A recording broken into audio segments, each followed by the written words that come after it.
There's a few reasons why we don't respond to the early red flags that we see. But the big one is that we don't think that the red flag is going to be a ticket to crazy town. In other words, if we knew how far or how bad it really was going to get, we probably wouldn't have continued with the relationship. Why don't we take the red flags that we see seriously? It could be because of ways that we're brought up in our family. So messages about how that's just the way that men are, or that's just the way that women are.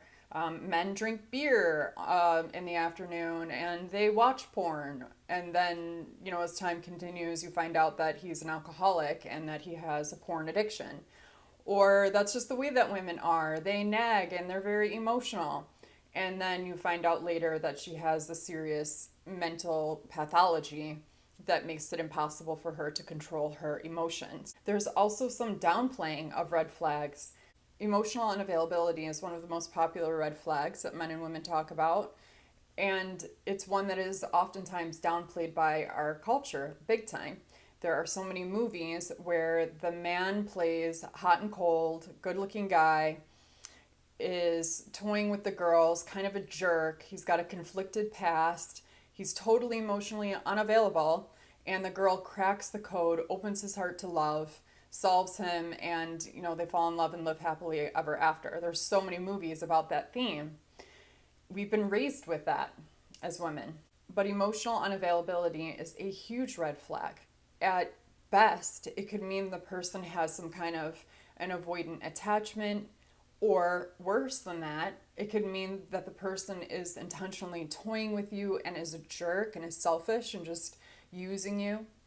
It could mean that there's a serious pathology there, that there's narcissism, or that they have a secret life.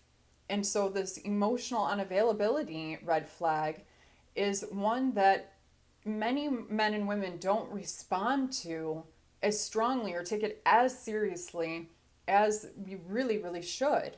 And there's so many other red flags that are like that are sort of symptoms of all these other types of issues, none of them positive, that can alert you to something that could be potentially destructive to you further down the road and bring you harm.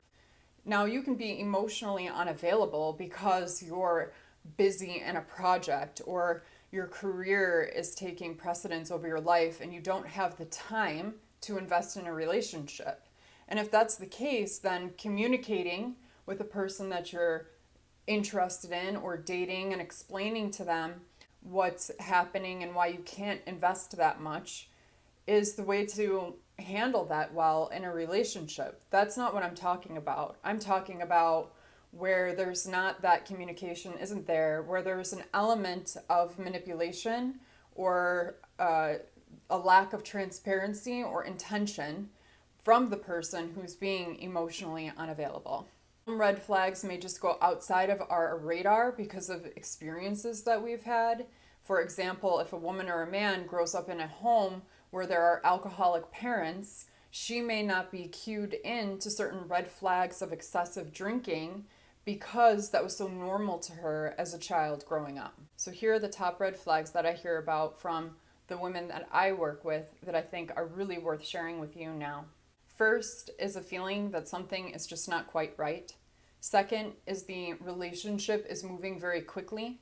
The person is everything that you've wanted. It's very intense and they want to move and solidify the relationship really fast.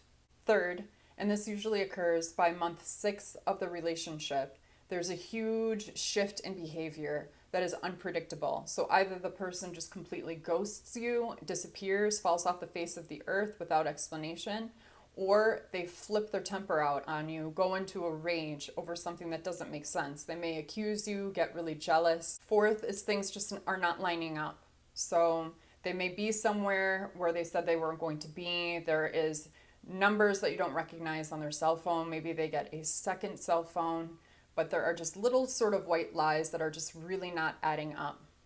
Fourth is undercutting comments, derogatory comments, putting you down, where you're starting to feel inadequate or not good enough. But of all of these, the most important, biggest red flag is when you don't feel that something is right. And if you can't trust yourself to know when something is right, then that is another separate but related problem that needs to be addressed and resolved. Thank you so much for your time and your attention today. Please leave a comment or question below so that I know how to shape my future content on recovering from toxic relationship patterns. And if you're a high achieving woman recovering from toxic relationship patterns, you can take my free masterclass. The link is in my description.